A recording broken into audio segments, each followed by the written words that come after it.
24 કલાક news channel ચાલુ હોય છે એનો મતલબ એ નથી કે 24 કલાક નવા ન્યૂઝ આયા જ કરે છે.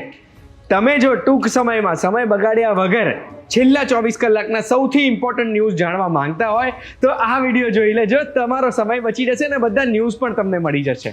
જો સૌથી પહેલા જ આપણે વાત કરી લઈએ ગુજરાતમાંથી, અને ગુજરાતના પાટણના ધારપુર મેડિકલ કોલેજમાંથી ઘટના સામે આવી જે કદાચ તમે જાણીને ચોંકી જશો. ધારપુરના મેડિકલ કોલેજમાં 15 વિદ્યાર્થીઓએ પોતાના એક જુનિયર્સ ઉપર રેગિંગ કર્યું. હવે રેગિંગમાં શું કર્યું તો એમને 3 કલાક સુધી સતત ઊભો રાખ્યો, ગાળો આપી અને આની સાથે અશ્લીલ ડાન્સ પણ કરાવ્યો. પરંતુ આ બધામાં એ વિદ્યાર્થીને મળ્યું મોત.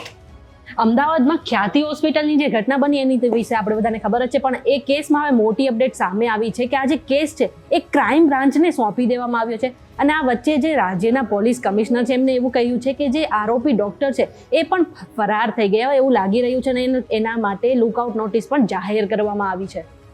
આ પાકિસ્તાન ક્યારે સુધરશે કોઈને નથી ખબર, કારણ કે પાકિસ્તાન પોતાની નાપાક હરકતોથી આજ સુધી કોઈ દિવસ બાજ નથી આવ્યું. ફરી એકવાર એને ભારતની સળી કરી છે. શું કરી છે? ભારતના દરિયાકાંઠામાં બોટ ફરી રહી હતી, ફિશિંગ કરી રહી હતી. એ જ દરમિયાન પાકિસ્તાન મરીન દ્વારા ફાયરિંગ કરવામાં આવ્યું, જેના કારણે આમ તો કોઈને વાંધો નથી આવ્યો, કોઈને ઈજા નથી થઈ, પરંતુ જે બોટ હતી ને એ ડૂબી ગઈ છે. ધાબળા અને સ્વેટર કાઢી લેજો, કારણ કે ઠંડી આવી ગઈ છે. આંબાલાલ કાકાની આગાહી બાદ હવે હવામાન વિભાગની આગાહી આવી ગઈ છે, અને આવનાર 7 દિવસમાં વાતાવરણ જે છે સૂકું રહેશે, અને 2 દિવસ બાદ જે ઠંડીનો પારો છે એ ગગડી જશે. પણ 4 દિવસ પછી જે 2 ડિગ્રી તાપમાન વધી પણ શકે છે એવું હવામાન વિભાગે કહ્યું છે. હવે તો ટ્રેનમાં મુસાફરી કરતા હોય ને તમને ટ્રેનમાંથી અધ વચ્ચે જ ઉતારી દેવામાં આવે તો બહુ ટેન્શન થઈ જાય ને. આવું જ ટેન્શન થઈ ગયું છે સુપરફાસ્ટ ટ્રેન. કઈ હતી? ગુજરાત સુપરફાસ્ટ ટ્રેન, જે મુંબઈથી અમદાવાદ આવતી હતી, પરંતુ આ ટ્રેન નડિયાદ પહોંચીને તરત જ એને ઊભી રાખવામાં આવી અને જેટલા પણ પેસેન્જર હતા એને ઉતારી રાખવામાં આવ્યા હતા. પરંતુ મહત્વની વાત તો એ છે કે જ્યારે પૂછવામાં આવ્યું ત્યારે શું જવાબ આવ્યો? એમને જવાબ મળ્યો કે આગળ જે ટ્રેનનું કામ ચાલી રહ્યું છે ને એના જ કારણે હવે આ ટ્રેન આગળ નહીં જાય. છેલ્લા 24 કલાકમાં ઇન્ડિયાએ સક્સેસફુલી એક હાઇપરસોનિક મિસાઇલનું ટેસ્ટ કર્યું. હવે હાઇપરસોનિક મિસાઇલ સ્પેશિયલ કેમ છે? કારણ કે દુનિયાભરમાં અમેરિકા, ચાઇના, રશિયા, ઈરાન અને હવે ઇન્ડિયા પાસે આ કેપેબિલિટી છે.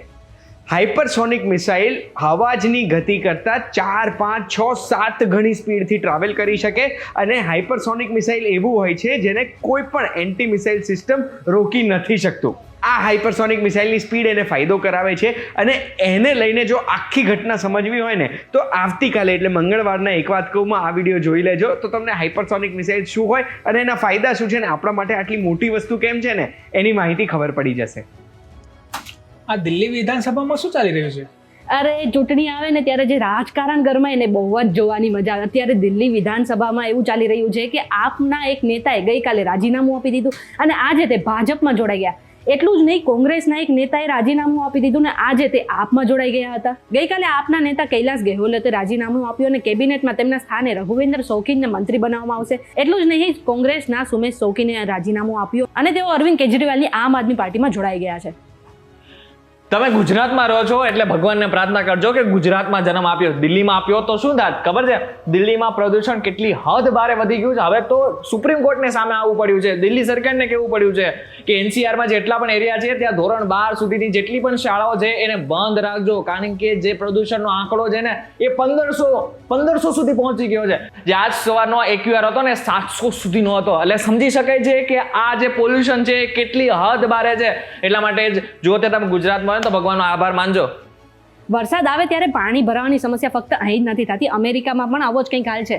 અમેરિકામાં સારા વાવાઝોડાને કારણે 2 દિવસથી ધોધમાર વરસાદ આવી રહ્યો છે અને ઠેર ઠેર જગ્યાએ પાણી ભરાઈ ગયા છે, અને તેના કારણે દરેક નીચાણવાળા વિસ્તારમાં પણ પાણી ભરાયા છે અને લોકોનું રેસ્ક્યુ કરવામાં આવી રહ્યું છે, જેના વિડીયો હાલ વાયરલ થઈ રહ્યા છે. હવે વાત કરી લે ફિલ્મની. આમ તો સિરિયસ તમે જેટલા પણ ન્યૂઝ હતા એ સાંભળી લીધા. હવે થોડી વાત કરી લે ફિલ્મની.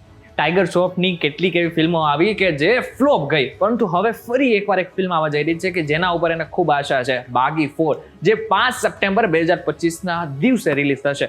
જો કે હવે ટ્રેલર આવનારા સમયમાં રિલીઝ થશે, પરંતુ હવે આશા એકચ્યુઅલમાં ટાઈગર શ્રોફને બાગીથી જ છે, કારણ કે બાગી 1, બાગી 2, બાગી 3 ને બાગી 4 આવી ગયા. બાગી 3 સુધી તો બધી સક્સેસ ગઈ, ફૂલ્લી હિટ ગઈ છે, પરંતુ હવે બાગી 4 ઉપર બધાને આશા છે. ત્યારે તમને શું લાગે છે આજે બાગી 4 હશે કેવી હશે? અમને જરા કોમેન્ટ કરીને ચોક્કસથી કહેજો. અને આવા જ ઇન્ફોર્મેટિવ વિડીયોઝ અને શોર્ટ્સમાં વિડીયો આખા દિવસમાં જેટલી પણ માહિતી મળતી હોય ને એ અમે તમને તમારા સુધી શોર્ટ્સમાં પહોંચાડી દેશો. એટલા માટે થઈને હવે ટીવી બંધ કરી દેજો, બધા છાપા બાચાના બંધ કરી દેજો અને અમારી ચેનલ એકવાર સબસ્ક્રાઇબ કરી નાખજો.